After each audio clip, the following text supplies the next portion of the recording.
독대 신앙으로 성경을 많이 접했습니다. 깊게 접하지는 못했지만, 하지만 이제 신학대학원을 준비하면서 2년간 성경을 정말 뭐 창세기부터 요한계시록까지 100번 이상은 본 것 같습니다.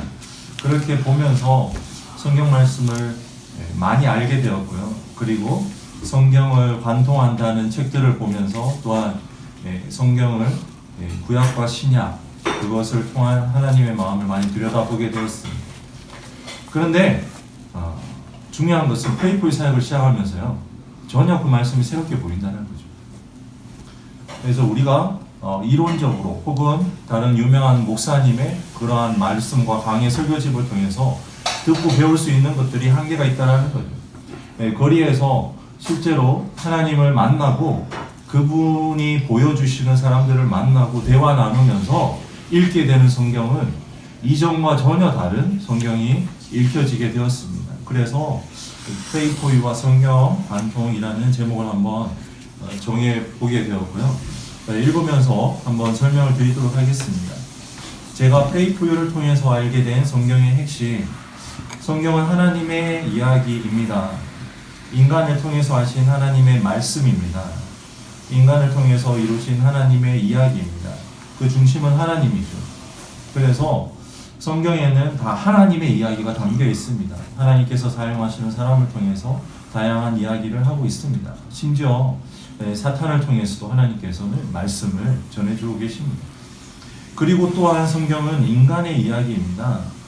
하나님을 마음에 두기 싫어한 인간의 삶을 보여주고 있습니다. 하나님을 섬기려 노력하나 실패한 인간의 이야기입니다. 성경은요, 처음부터 끝까지 다 인간에 의해서 기록된 성경 저작물입니다.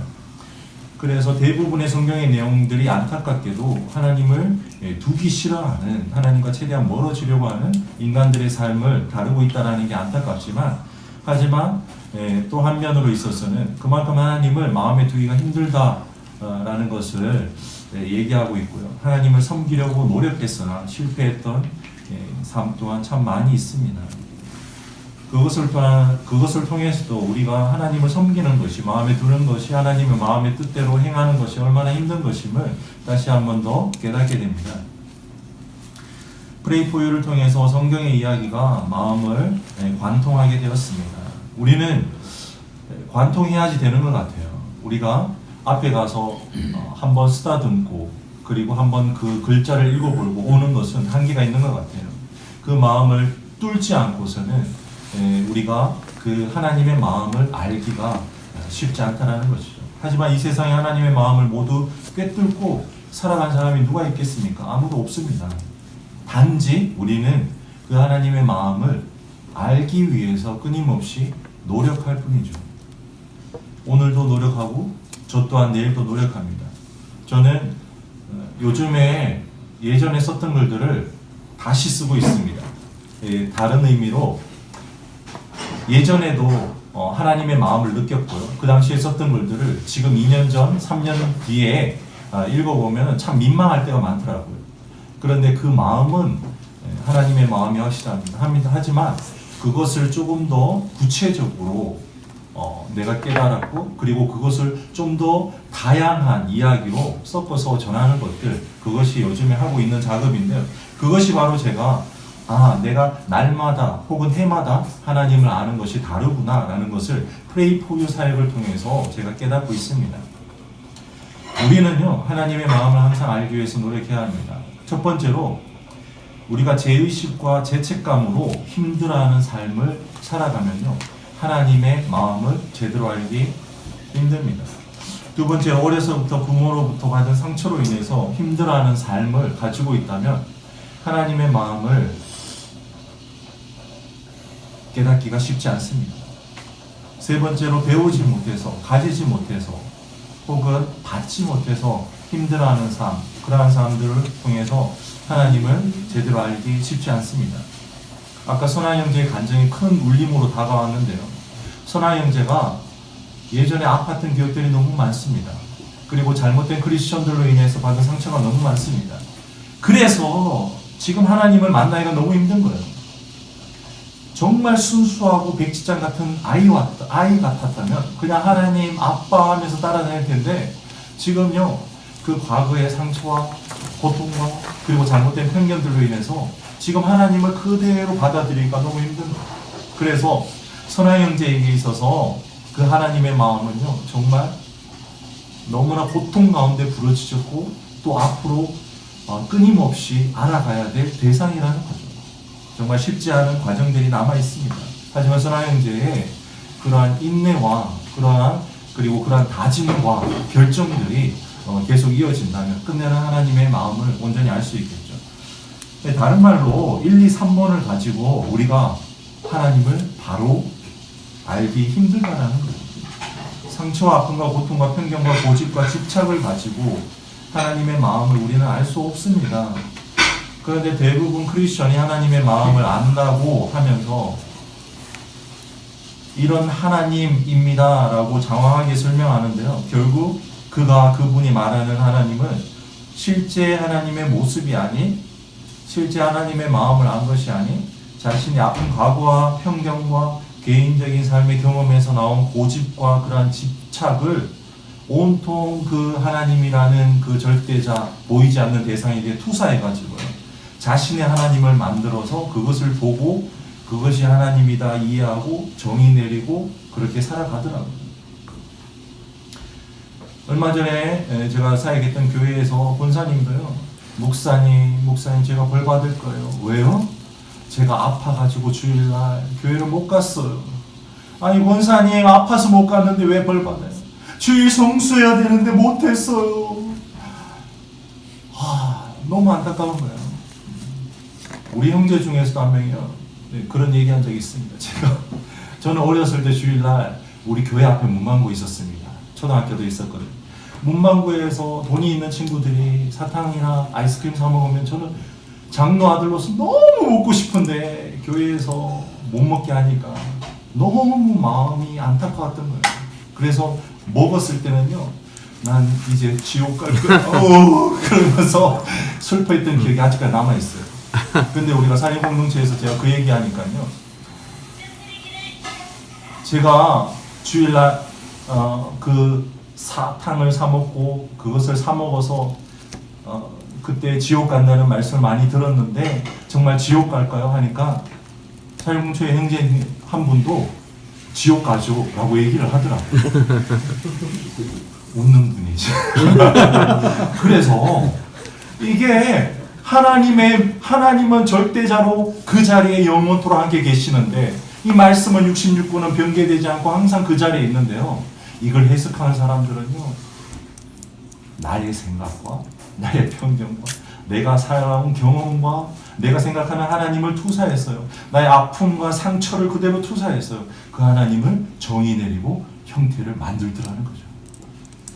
그래서 이것이 왜 제가 이 얘기를 하냐면, 제가 프레이포의 사역을 하면서 완전히 깨어지고 허물어지고 무너진 것이 바로 이 하나님에 대한 모습이기 때문입니다.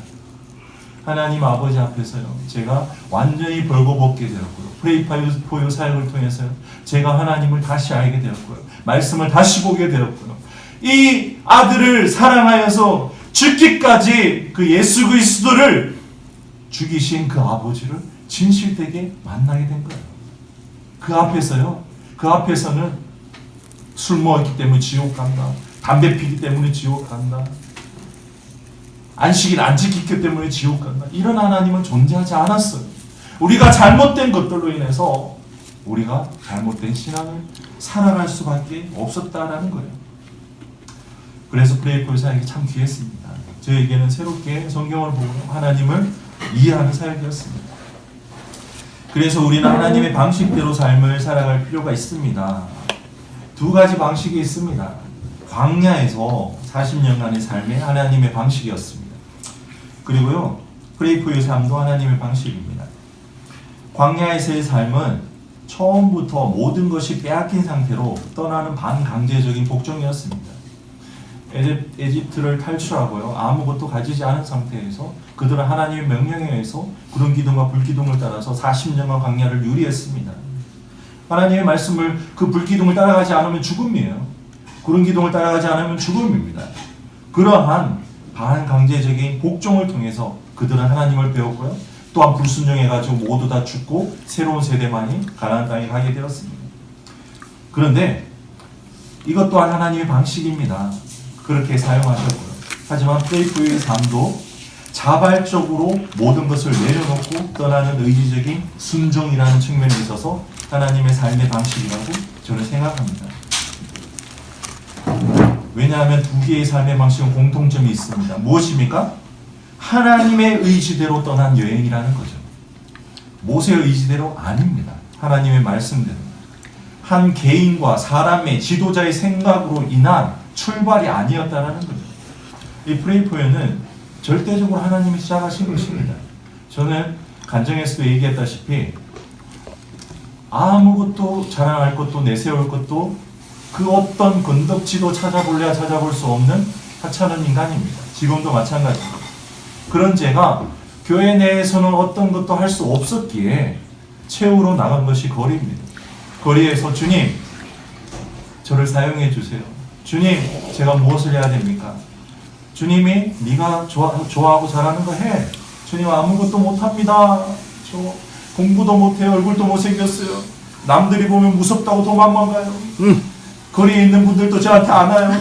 선아 형제도 저를 보면 무섭다고 안 온다고요. 그랬는데 제가 뭘 하겠습니까? 하나님이 그러는 거예요. 너 기도는 할 줄 알지 않나? 너 기도하는 거 좋아하지 않느냐? 생각해보니까 기도하는데 미천이 들어요. 달란트가 들어요. 재능이 들어요. 학식이 들습니까? 이론이 들어요. 뭐 유명한 사람들이 뭘 필요하게? 주님 이분 도와주세요. 그럼 기도 끝이에요.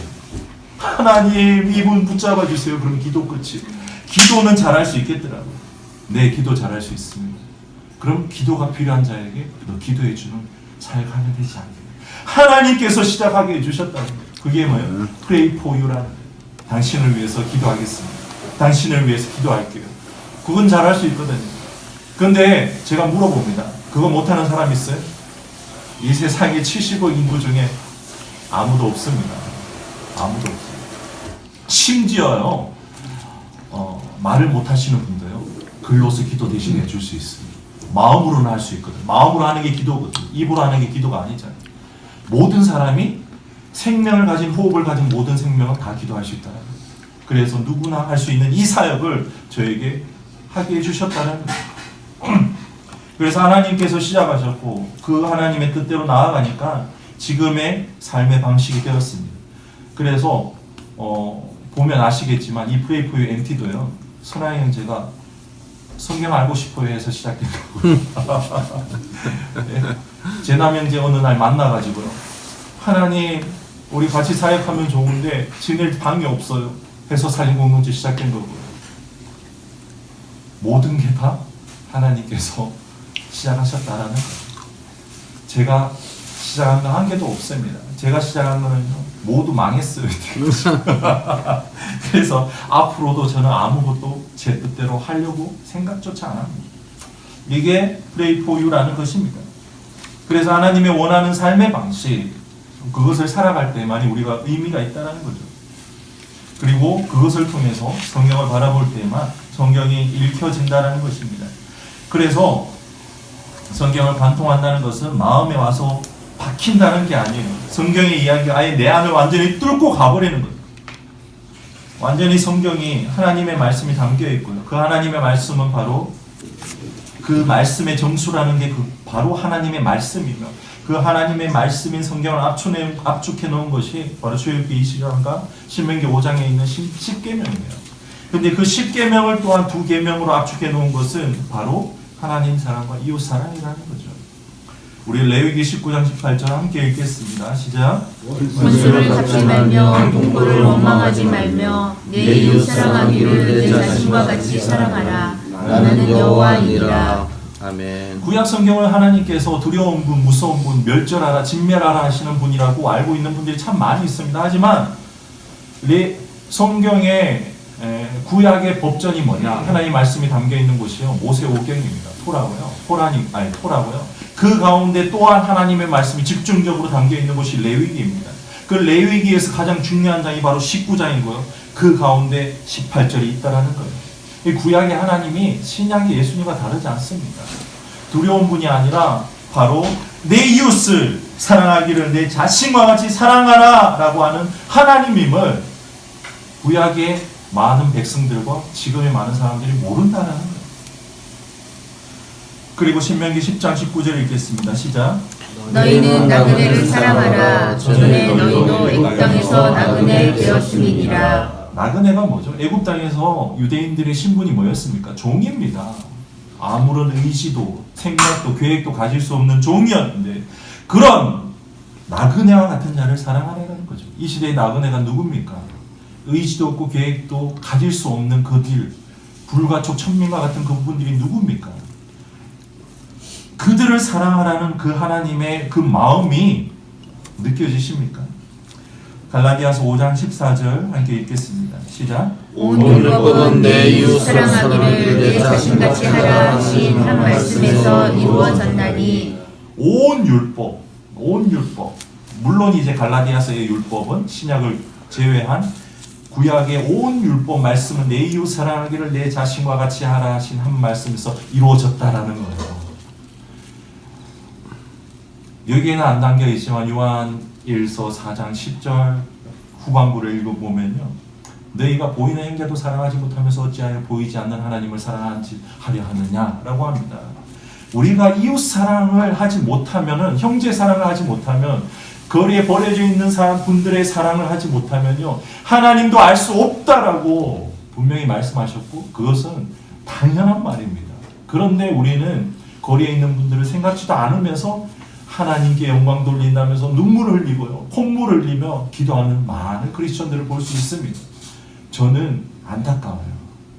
프레이포의 사역을 하고 나서부터 그들이 더 불쌍하게 여겨집니다. 마가복음 12장 31절 시작. 둘째는 이것이니 내 이웃을 내 자신과 같이 사랑하라 하신 것이라. 이보다 더 큰 계명이 없느니라. 아예 이제 이보다 더 큰 계명이 없다라고 이걸 누가 말씀하셨을까요? 예수님이 말씀하셨어요. 물론 이제 첫째는 하나님 사랑입니다. 그러니까 모든 계명은 내 이웃 사랑, 더 큰 계명이 없는 것이 내 이웃 사랑이라는 거예요. 마가복음 12장 33절 시작. 또 마음을 다하고 지혜를 다하고 힘을 다하여 하나님을 사랑하는 것과 또 이웃을 자기 자신과 같이 사랑하는 것이 전체로 드리는 모든 번제물과 기타 제물보다 나으니라. 이것 또한 예수님이 말씀하셨습니다. 너희들이 어떤 신령한 예배와 제사를 드려봐, 그것이 전체보다도 내 이웃을 내 자신과 같이 사랑하는 것보다 못해 라고 하신 거예요. 네, 뒷장을 넘겨주시면 됩니다. 네, 뒷페이지 로마서 13장 9절 시작.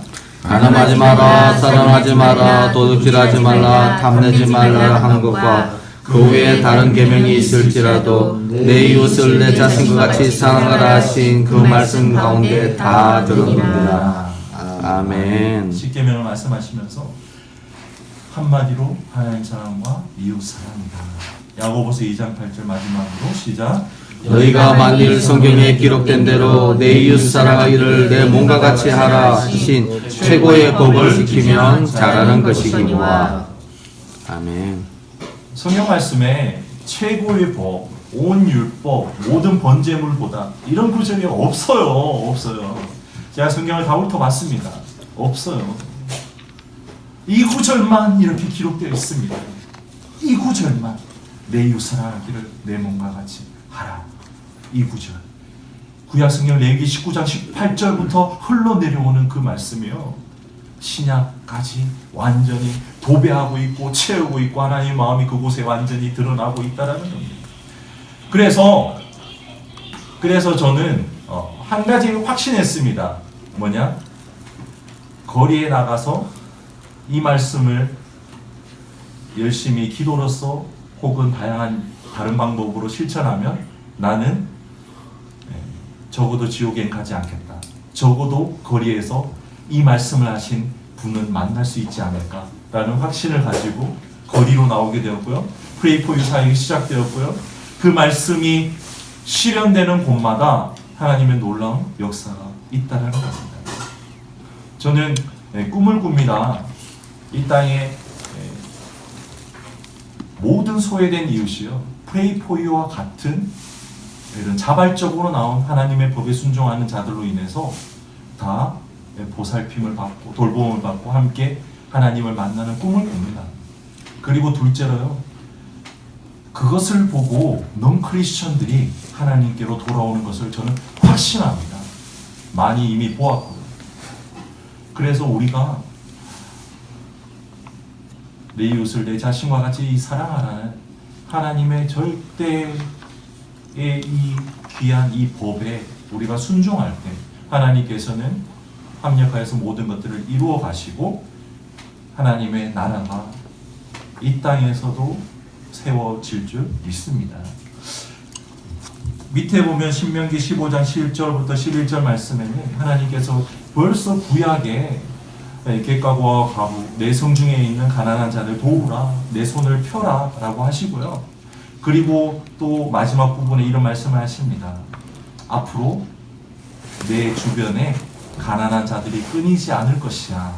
그런데 그 말씀이 지금 레위기가 벌써 한 BC 한 2000년경에 작성되었다는 4000년, 그리고 하나님 오실 때까지 이 말씀은 그대로 우리의 눈으로 보고 있고 또 우리 주변에 가난한 이들은 끊이지 않는다라는 것이 사실입니다. 세상이 얼마나 다른 정책과 그런 이데올로기로 변화될지라도요, 이 땅에 가난한 이들, 죽어가는 이들은 끊이지 않는다라는 것.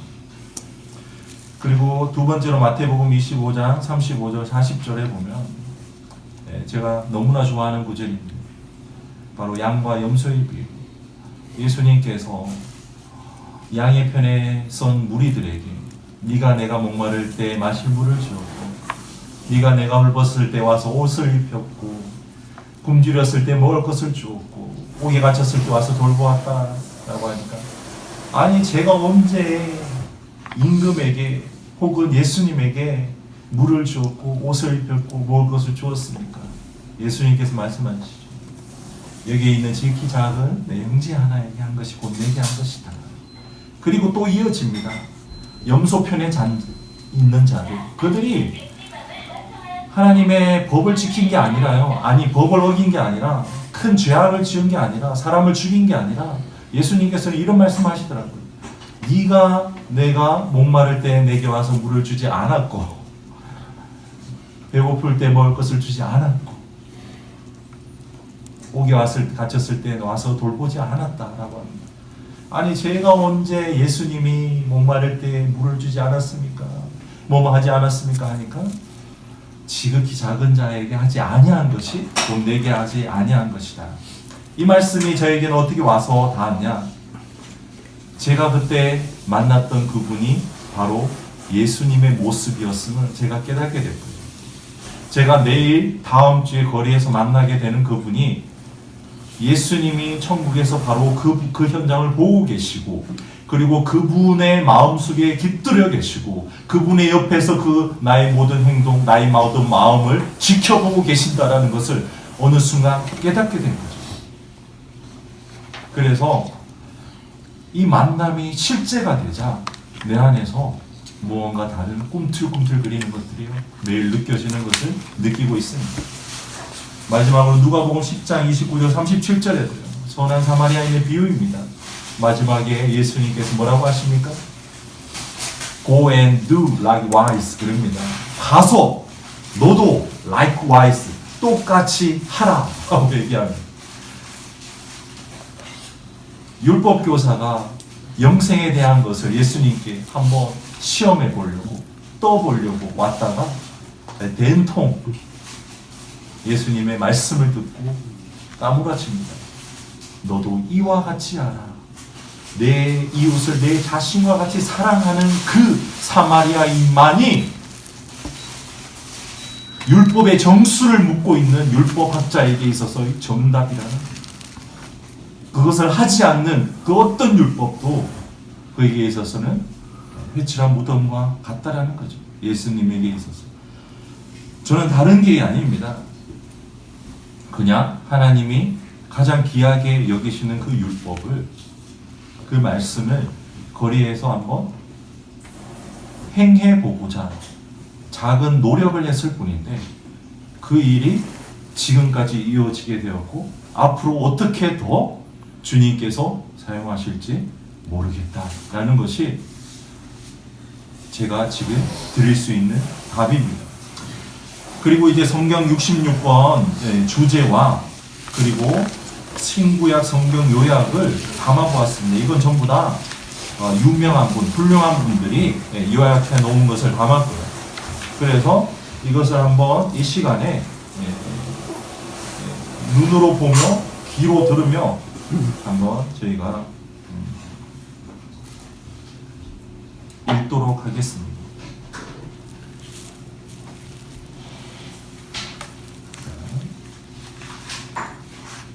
창세기부터 쭉 율법서 다음 역사서, 시가서, 예언서 이렇게 넘어가니까 한번 눈 따라서 넘어가면 되겠습니다. 노우 목사님이라는 분인데 그 중에 한번 들어보시면 좋을 것 같습니다.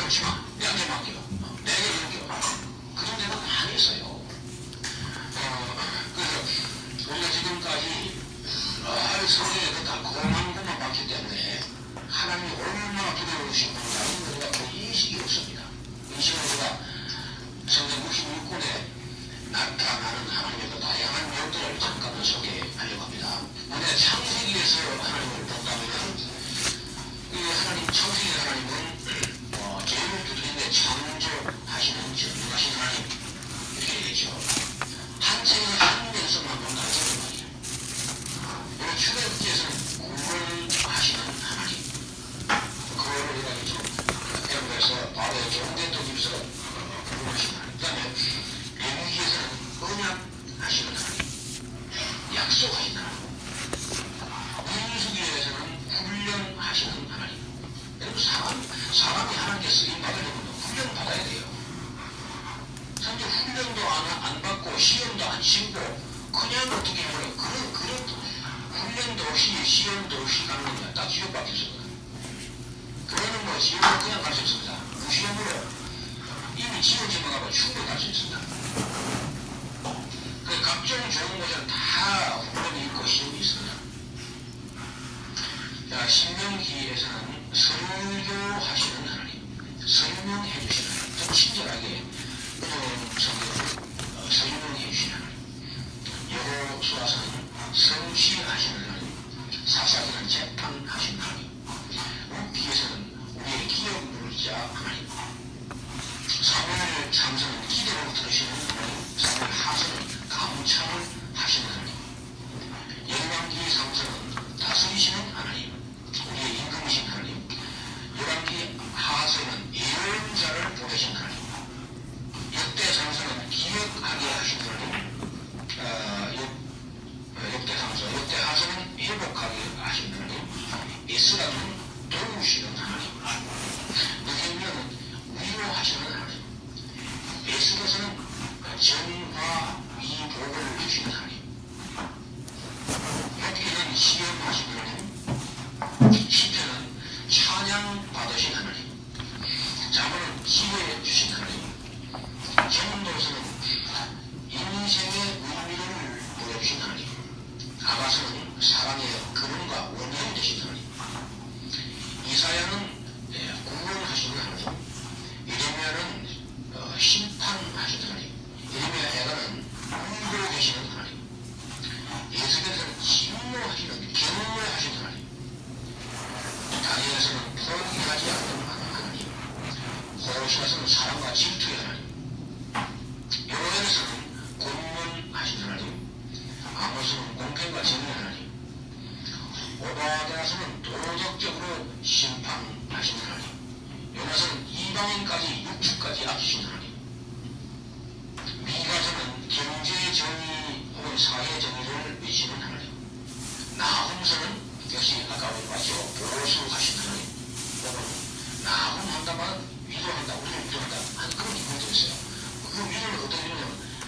이 아수르 니네 같은 악독한 놈들을 심판해서 너희들을 위로하시는 그런 하나님.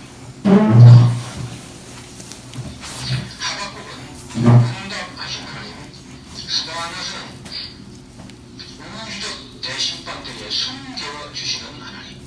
스바나서 학계에서는 책망하시고 경영하신 하나님. 스바리아서는 기억하신 하나님. 말랑서는 기가 막혀 말을 못하신 하나님. 그런 내용이 그 다음에 신약에 와서 마태복음은 유대인의 왕으로 오시는 메시아 하나님. 마가복음은 승리시는 하나님. 누가복음은 천하 만민의 하나님. 요한복음은 모든 것을 추월하시는 하나님. 사도행전은 성령으로 임하시는 하나님. 로마서는 믿음을 의무로 주신 하나님. 공동전서는 하나 되게 하시고 은사를 주신 하나님. 공동전서는 책망하시고 위로하신 하나님. 갈라디아서는 자유케 하사 섬기게 하신 하나님. 에베소서는 예정하시고 선택하신 하나님. 빌립보서는 기쁨을 주시는 하나님. 골로새서는 그리스도 안에 있는 하나님. 데살로니가전서는 다시 오실 하나님. 살후 길이 참으신 하나님. 디모데전서 교회를 세우시고 직분 주시는 하나님. 디모데후서 멸류관을 준비하신 하나님. 디도서는 교회를 거룩하게 하시는 하나님. 빌레몬서는 변화시키는 하나님. 히브리서는 모든 것보다 우월하게 하신 하나님. 야고보서는 참 믿음을 찾으시는 하나님. 베드로전서는 우리의 소망이 되신 하나님. 베드로후서는 시대의 선구매를 부르신 하나님. 요한 1서는 사랑 안에 가신 하나님. 요한 2서는 이단을 경계 하신 하나님. 요한 3서는 나그네를 생각하신 하나님. 유다서는 이단을 심판하신 하나님. 요한계시록은 교회를 지키시는 하나님. 또 교회를 깨우신 하나님. 세상을 심판하신 하나님. 최후의 승리를 얻으신 하나님. 한 책에서 한 가지 명만 이제 간단하게 봐도 이런 여러 가지 명이 다 있다는 거예요. 자, 여기에서 저희가 이제 어떤 성경책을 볼 때 이 주제가 무엇인지 한번 읽고요. 그리고 뒤에 나오는 신구약 성경 요약을 이게 전체적인 주제구나라고 한번 읽고 성경을 한번 보면 더 이제 자세하게 더 마음으로 다가온다라는 것을 보여드리기 위해서 이렇게 준비했습니다. 한번 읽어보니까 성향이 어때요? 좀 눈에 보이게 쉽게 좀 요약이 됐습니까? 네. 더 헷갈리. 프레임풀과 성경 관통이라는 강의가 좀 이제 좀 부족했지만 여러분 혹시 궁금한 거 있으면 한번 질문해 주시면 감사하겠습니다.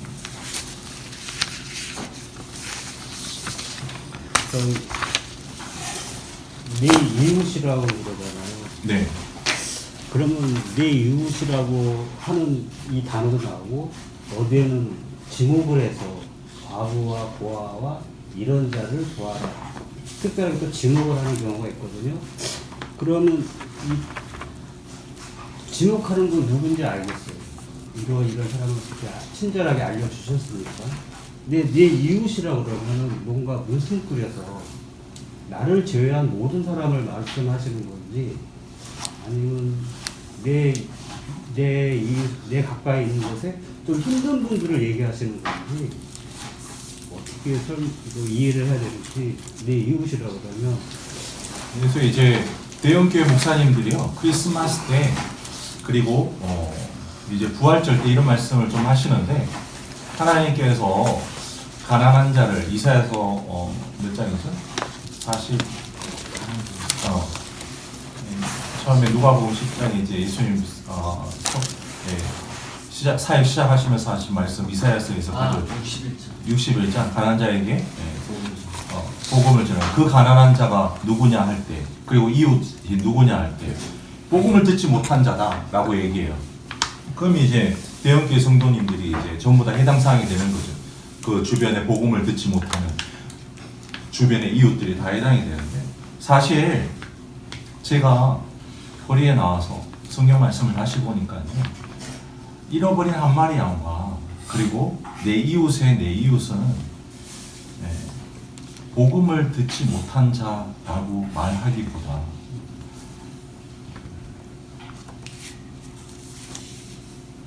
삶 속에서 힘들어하며 하나님을 스스로의 힘으로 찾을 수도 없을 만큼 열악한 상황에 처했던 많은 자들, 그들이 더 내 이웃에 가깝다라는 것을 알게 되었죠.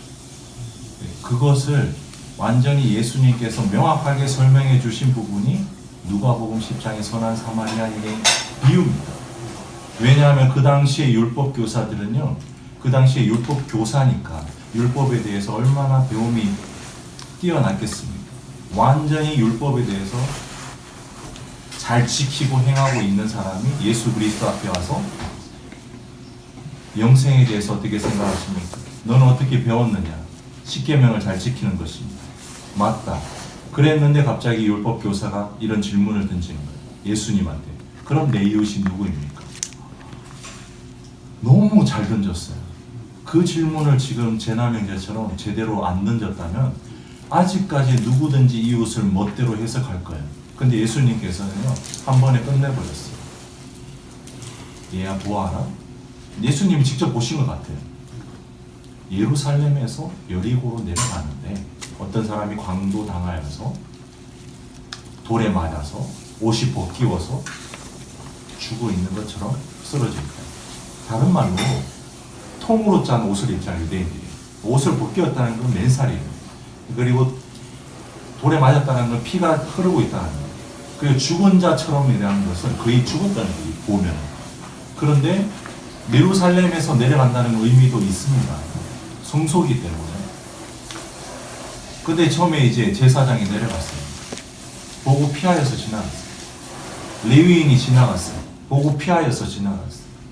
그런데 예루살렘에서 내려온 것도 아니고 그 당시에 처한 사마리아인이 여행 중에 와서 그를 보고 불쌍히 여겨서 기름과 포도주로 그의 몸을 닦고 나귀에 얹혀서 앉혀서, 그 당시에 병원이라는 시설이 따로 없었으니까 2000년 전에 주막에 가서 지극히 하루 동안 극진히 보살피고, 그리고 그 다음날 그 주막 주인에게 2데나리온을 주면서 더 들면 내가 빨리 다른 여행의 목적을 이루고 다시 돌아서 갚겠다, 좀 돌봐주라 라고 했던 그 세 분의 이야기를 하시면서 누가 강도 당한 자의 이웃이냐 라고 하는 거예요.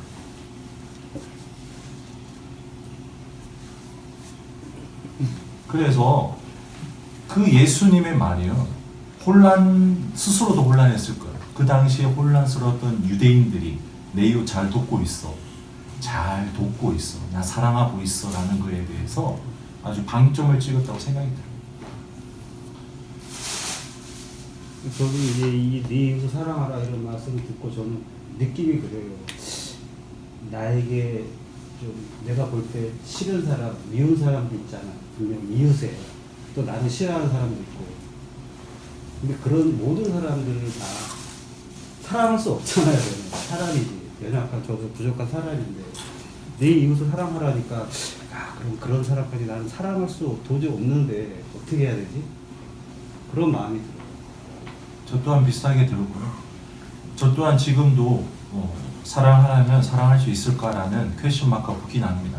근데 프레이포유 사역을 하면서 누구입니까? 우리는 보상을 받지 못하는 분들에게 나아가서 하나님의 사랑을 전하잖아요. 누구도 우리에게 해준 만큼 보상이 돌아오지 않는 분들에게 우리는 사랑을 베풀잖아요. 그런데 지금은 그래요. 이제 7년밖에 안 됐지만 지금은 좀 누구든지 사랑할 수 있을 것 같아요. 좀 미운 사람이라도 내가 그를 위해서 죽을 수 있을 것 같아요. 약간씩 더 깨달아가는 거 있죠. 네, 그런 것 같아요. 처음부터 누가 하나님의 사랑을 알겠습니까? 여기에서 제가 이때까지 배워왔던 그 성경의 잘못된 율법관이 어떻게 순식간에 깨어지겠습니까? 그런데 하나님의 방식대로 서서히 나와서 한 걸음 한 걸음 걸어가니까 그게 조금씩 열리더라는 거죠. 무너지더라는 거죠. 그래서요, 저는 내 이웃의 이웃이 누구냐?